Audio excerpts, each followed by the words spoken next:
Hello everyone, this is class 5 Moral Science, chapter number 8, Look Around. Value of the chapter is Good Touch, Bad Touch. So according to the title, Look Around यानी अपने आसपास देखे और इसमें हमें क्या सीखना है, गुड टच और बैड टच क्या होता है. Road ahead. As you grow up, you will experience different feelings.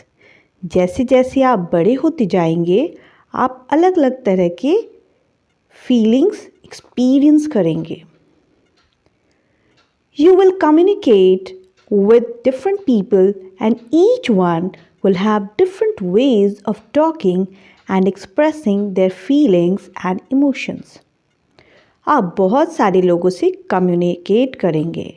Communicate का मतलब होता है बातचीत करना, उन तक अपने विचारों को पहुंचाना और जो वो सोचते हैं वो हमारे तक आए. तो जब हम ऐसा करेंगे हम देखेंगे कि जितने भी लोग हैं, ईच वन, सभी के अलग अलग तरीके हैं बात करने का, अपने फीलिंग्स को शेयर करने का, अपनी इमोशंस को, भावनाओं को व्यक्त करने का. It is important to understand the emotions that you receive, both verbal and non-verbal. और ये बहुत ही ज़रूरी है कि आप समझें वो जो इमोशन है जो आप तक आया वो कैसा है, चाहे वो इमोशन वर्बल हो या नॉन वर्बल हो. वर्बल यानी जो बोला जाता है, आप तक जो भी लोग आपसे बात कर रहे हैं वो क्या बात कर रहे हैं, एंड नॉन वर्बल यानी जिसमें शब्दों का प्रयोग ना हो, यानी हमारे actions. Let us see the chapter. When people talk to you they communicate not only the words but also various feelings. जब लोग आपसे बात करते हैं तो वो सिर्फ शब्दों का प्रयोग नहीं करते हैं, वो सिर्फ वर्ड्स से नहीं कहते हैं, बल्कि वेरियस फीलिंग्स, और भी बहुत सारे अलग अलग तरह के फीलिंग्स होते हैं. These feelings are communicated through expressions, eye contacts and touches. और वो लोग जो आपसे बात कर रहे हैं, वो जो फीलिंग आप तक पहुंचाते हैं, उनका अलग अलग तरीका होता है. कुछ लोग अपने एक्सप्रेशंस से आप तक अपनी बात पहुंचाते हैं, कुछ लोग आई कांटेक्ट आँखों से, और कुछ लोग टच करके. अ touch can make you feel either good और बैड. अ टच आपको कभी अच्छा फील कराएगा और कभी बुरा. तो देखते हैं what is good touch. Good touch किसे कहते हैं? It feels good to be hugged and kissed by the people you love. Examples of good touches are, तो good touch, सबसे पहली चीज़ कि good touch होता क्या है, तो it feels good. जब आपको कोई हग करता है यानी गले लगाता है या किस करता है तो आपको अच्छा लगे. जैसे आपके मम्मी या पापा अगर आपको हग करते हैं, किस करते हैं, तो वो अच्छी फीलिंग होती है. Examples of good touch are, good touch के कुछ examples देखते हैं. When mother gives you a hug and kiss after you wake up. जब आप सुबह उठते हैं और आपकी मम्मी आपको गले से लगा लेती है, किस देती है, तो वो गुड टच है. When father gives you a good night hug and kiss. ऐसे ही जब रात को सोने से पहले गुड नाइट बोलते हुए अगर आपके फादर आपको हग करते हैं एंड किस करते हैं, that is also example of good touch. When grandfather and grandmother come to visit you and give you hugs and kisses. आपके ग्रैंडफादर ग्रैंडमदर जो आपसे साथ नहीं रह रहे हैं, जब वो आपके पास आते हैं और वो आपको हग एंड किस करते हैं, तो ये भी गुड टच है. When your relative pats your back and hugs you. जब आपके कोई भी रिश्तेदार आपको पैट करते हैं यानी शाबाशी देते हैं और हग करते हैं, वो भी गुड टच है. When your teacher pats your back. आपके टीचर भी आपको शाबाशी देते हैं, पीठ थपथपाते हैं. A hand shake with a friend, और जब आप अपने दोस्तों के साथ हाथ मिलाते हैं, ये सारे गुड टच हैं। All these touches make us happy. इनको हम गुड टच इसीलिए कहते हैं क्योंकि जब ऐसा होता है तो हमें बहुत खुशी मिलती है। अब हम देखते हैं what is bad touch. Touches that make you feel uncomfortable are usually bad touches. जब कोई आपको छूता है और आपको अनकंफर्टेबल फील होता है, यानी आपको अच्छा नहीं लगता है, उसे बैड टच कहते हैं। Your body belongs to you, nobody should touch it if you don't want it to be touched. आपकी बॉडी सिर्फ और सिर्फ आपकी है, इसीलिए किसी को भी ये हक नहीं है कि वो आपको टच करे अगर आपको पसंद ना हो। Late us see what a bad touch is. तो हम अब बैड टच के भी कुछ एग्जाम्पल्स देखेंगे। First one is it is bad touch if it hurts you. अगर कोई आपको टच करता है, छूता है और आपको हर्ट होता है, दर्द होता है, तो वो बैड टच है।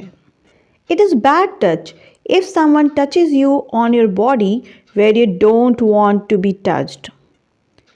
अगर कोई आपको किसी ऐसे जगह टच करता है जहां आपको टच करना अच्छा नहीं लगता, तो उसे बैड टच कहते हैं। It is bad touch if someone touches you under your clothing और tickles you under the clothing.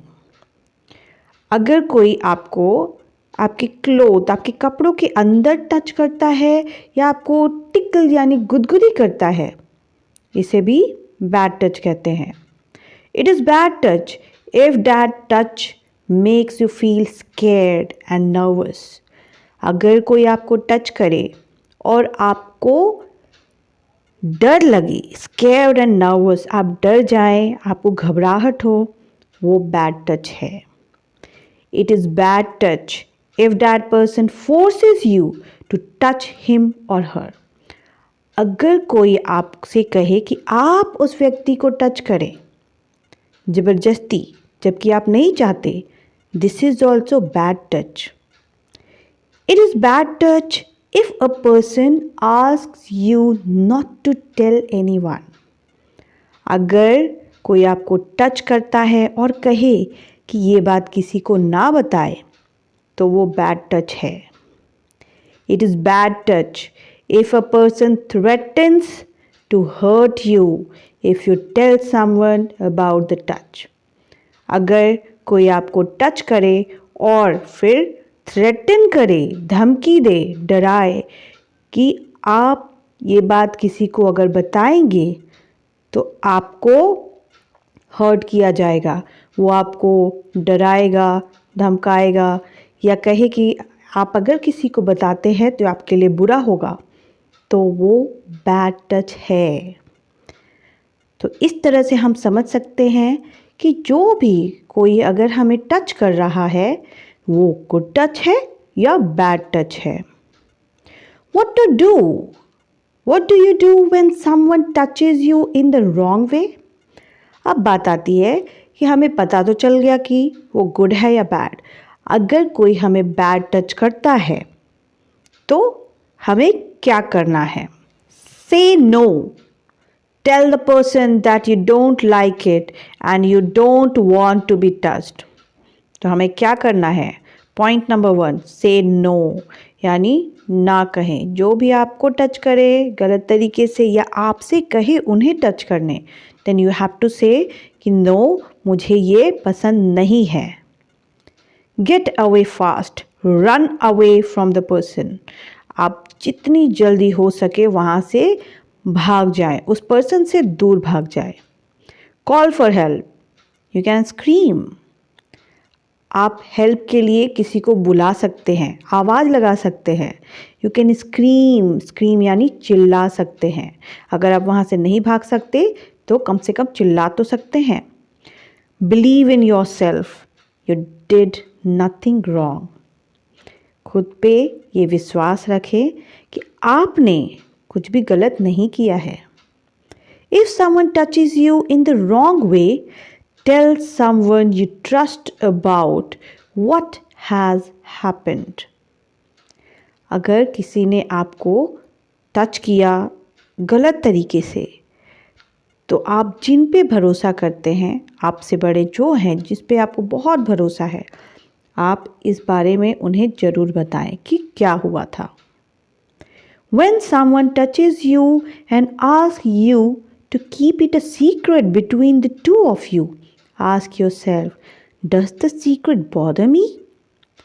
अगर कोई आपको टच करे और बोले कि इसे एक सीक्रेट रखना है, सीक्रेट यानी ये बात सिर्फ आपकी और उस व्यक्ति के बीच होगी और ये किसी को ना बताया जाए,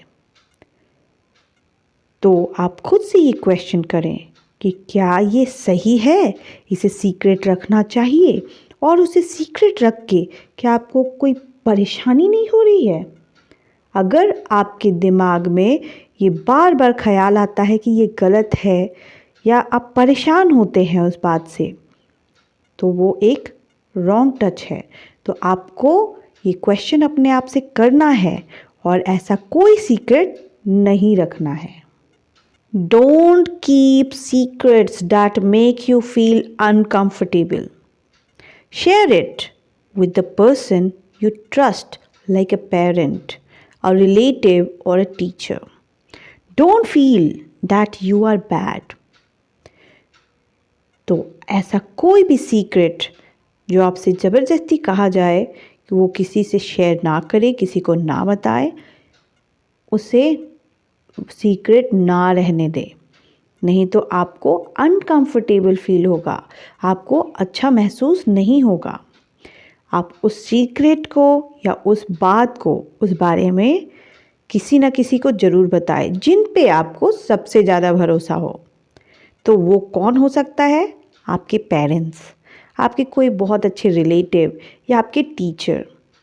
तो आप वो सीक्रेट, वो इंसिडेंट, वो बैड टच, इसके बारे में अपने पेरेंट्स, अपने रिलेटिव या अपने टीचर को ज़रूर बताएं और खुद में बिल्कुल भी बैड या बुरा फील ना करें. डियर चिल्ड्रन, ये बहुत ज़रूरी है कि आप समझें गुड टच और बैड टच में क्या डिफरेंस है, और अगर कोई आपको बैड टच करता है तो आपको ऐसे सिचुएशन में क्या करना चाहिए. ये बहुत ही इम्पॉर्टेंट लेसन है. अब at the end of the chapter there is reflections. Our body safety is in our hand. हमारे बॉडी की सेफ्टी हमारे हाथों में है. We should keep safe distance from strangers and should be aware of the people around us. हमें खुद को strangers यानी अजनबी लोगों से दूर रखना चाहिए. साथ ही साथ हमारे आसपास के लोग कौन हैं, कैसे हैं, इन सब के बारे में भी जानकारी होनी चाहिए. If we feel uncomfortable about an incident or touch, we should speak about it to our parents or any trustworthy elder. तो फिर से उसी बात को दोहराया गया है यहाँ पे कि अगर आपको कभी भी अनकंफर्टेबल फील होता है यानी अच्छा महसूस नहीं होता है, तो आप उस इंसिडेंट यानी उस घटना या उस टच के बारे में किसी न किसी को ज़रूर बताएं, या आप अपने पेरेंट्स को बताएं या ऐसा कोई भी जो ट्रस्टवर्दी एल्डर हो, यानी जिस पे आपको पूरा विश्वास हो और हाँ वो आपसे बड़ा हो, एक एल्डर हो जो समझदार हो और आपको सही ज्ञान दे सके. So this is all about the chapter. Thank you.